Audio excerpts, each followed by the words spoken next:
Oke, lanjut kita ke manajemen risiko proyek.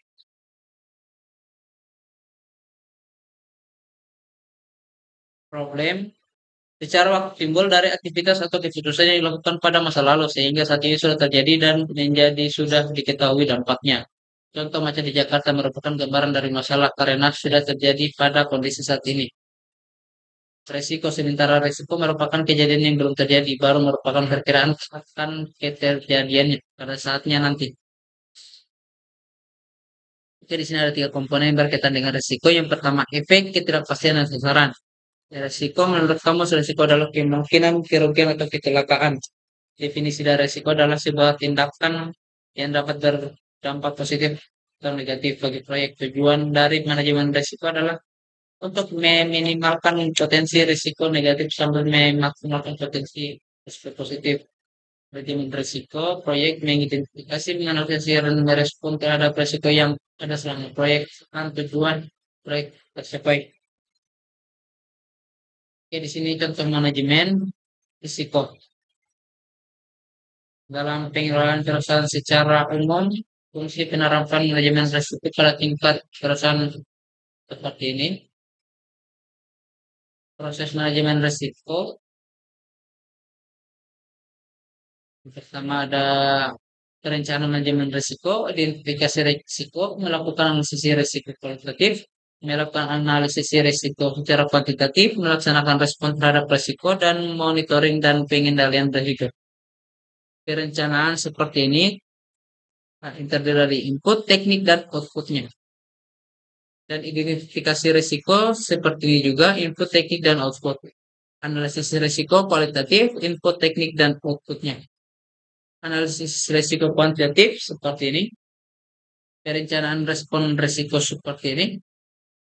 Pengendalian dan monitoring risiko seperti ini. Risiko negatif dan risiko positif. Yang negatif melibatkan pemahaman terhadap potensi masalah yang mungkin terjadi dalam proyek.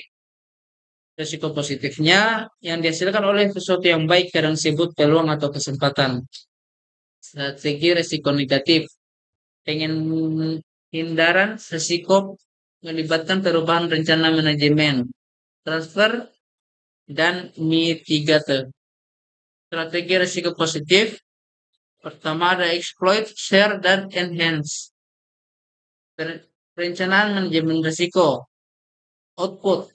Dokumen rencana pengelolaan risiko, berisi prosedur dan pengelolaan risiko sepanjang proyek, dan isi dokumen manajemen risiko seperti ini. Rencana kontingensi. Rencana kontingensi, aksi yang dilakukan oleh tim, callback plans, rencana yang dilakukan untuk risiko yang berdampak sangat tinggi pada keberhasilan proyek. Kategori risiko seperti ini, risiko pasar, risiko finansial, risiko teknologi, manusia, dan proses. Risk breakdown struktur, gambar tingkat kategori proyek dari sebuah proyek digunakan untuk mengidentifikasi dan mengkategorikan risiko. Inilah contoh risk breakdown struktur. Ini contoh risiko negatif yang dikaitkan dengan real. Ini identifikasi risiko. Kalian memahami potensi kejadian yang dapat menghambat proyek dan alat bantu metode untuk identifikasi proyek.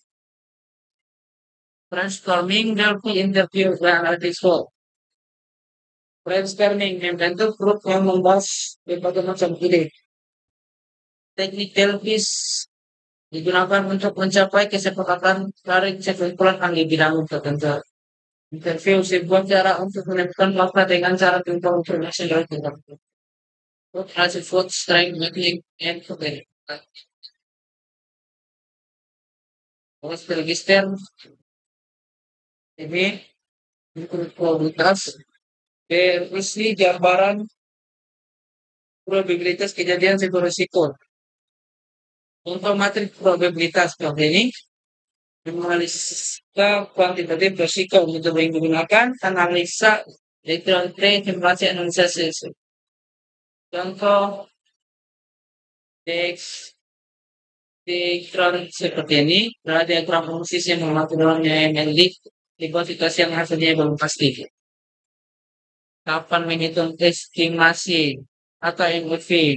Masukkan nilai progresnya, terjadi sebuah risiko, masukkan nilai finansial dan dampak risiko tersebut, kalikan nomor satu dan nomor dua.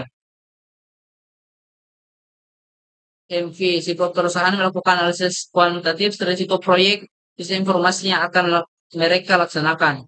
Yang diketahui seperti ini, kasus MV, strategi respon terhadap risiko negatif. Seperti ini. Strategi respon terhadap risiko negatif lanjutan, risk transfer dan risk mitigation.